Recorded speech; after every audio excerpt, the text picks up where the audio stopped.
बघा, आपण देवपूजा जर करत असलो आणि संत जर आपल्या दारात आले तर देवांना बाजूला ठेवा आणि संतांचं पूजन अगोदर करा, असं कोण सांगतं? शास्त्र सांगतं महाराज. आणि असंच केलं एका भक्ताने, ज्याचं नाव आहे संत सेना महाराज. असं कोणी केलं? संत सेना महाराजांनी केलं. ऐका, सेना महाराज निष्ठावंत वारकरी होते, निष्ठेनं सेवा करायचे. पण सेना महाराजांचं काम होतं गावामध्ये. एक सेना महाराज म्हणजे गावामध्ये फार मोठी सेवा करायची. आणि सेना हे वारीक होते, न्हावी होते. दररोज त्या ठिकाणी आपल्या कामामध्ये व्यस्त करायचे. आणि एक दिवस बादशहाचे त्या ठिकाणी नावी स्वरूपामध्ये आज कारकीर्द करायची आहे, त्यांच्याकडे कामाला जायचं आहे. हे काम सेना महाराजांकडे त्या ठिकाणी आलं. सेना महाराज पूजा करत होते. इतके पूजेमध्ये व्यस्त होते, इतके पूजेमध्ये व्यस्त होते सेना महाराज. आणि सेना महाराजांच्या पत्नीकडे त्या ठिकाणी बादशहाचे काही सैनिक आले.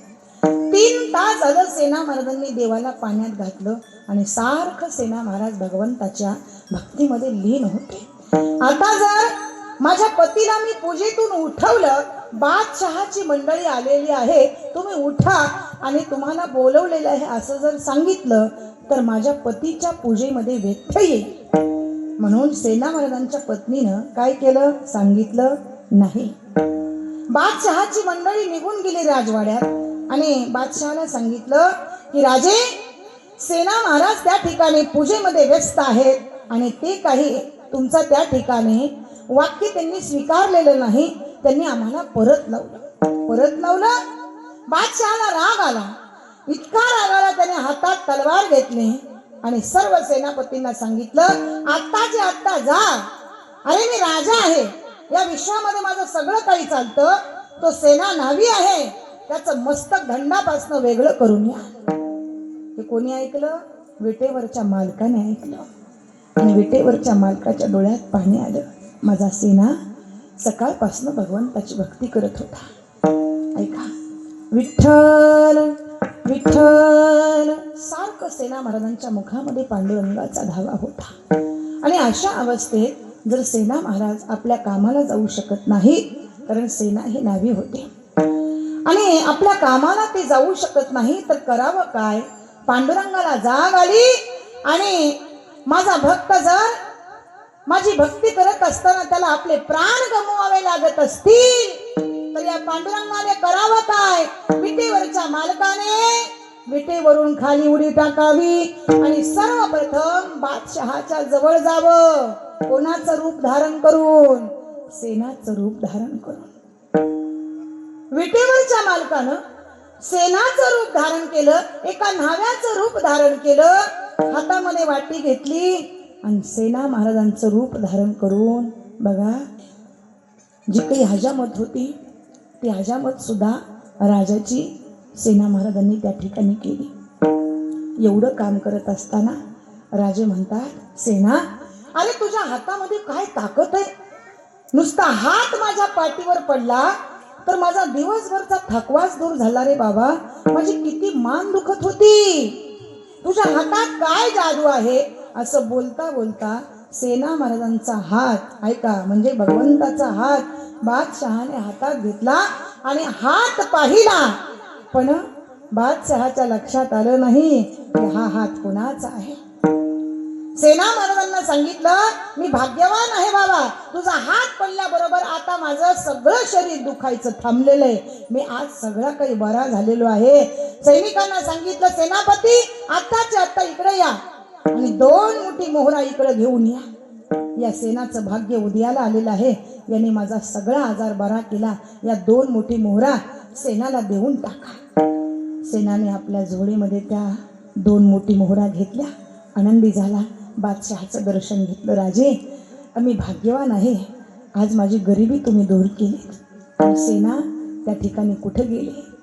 सेना गेले त्या ठिकाणी विटेवरती जाऊन उभे राहिले. आता खरे सेना महाराज 3 तास पूजेमध्ये व्यस्त होते.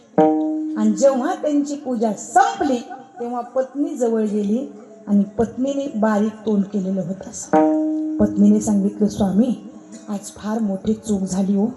म्हणजे बादशहाचा निरोप आला होता आणि त्यांनी सेनापती पाठवले होते तुमच्याकरिता.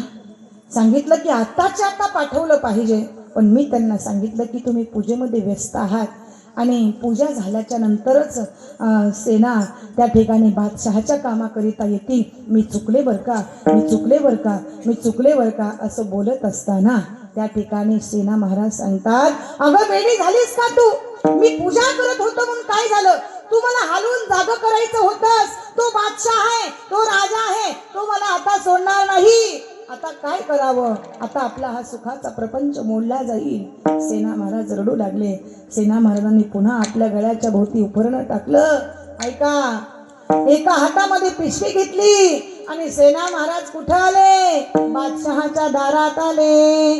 बादशहाच्या दारात आल्याबरोबर बादशाह सेना महाराजांच्या समोर हात जोडून उभं राहिला. सेना, अरे काय तुझा हात आहे?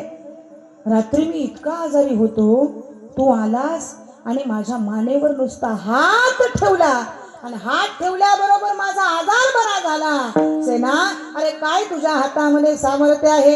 काय तुझ्या हातामध्ये ताकद आहे? हे ऐकता ऐकता अंतर्दृष्टीनं माझ्या सेना महाराजांनी पाहिलं आणि सेना महाराजांच्या लक्षात आलं, हे मी नव्हतो तर माझा विटेवरचा मालक स्वतः माझं रूप धारण करून बादशहाची जर मान चोळत असेल तर हा परमात्मा भक्तासाठी काय करतो हे आपल्याला इथं सांगायचंय. म्हणून देहावर उदास व्हा आणि पांडुरंगाचे भक्त व्हा. विठ्ठल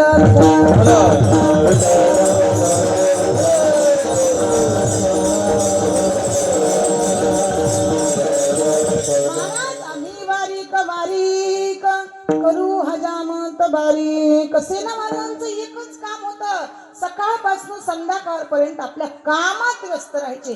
पण कामामध्ये काम काही म्हणा राम राम, कामामध्ये सुद्धा सेना महाराज आपल्या सेवेवर तत्पर होते.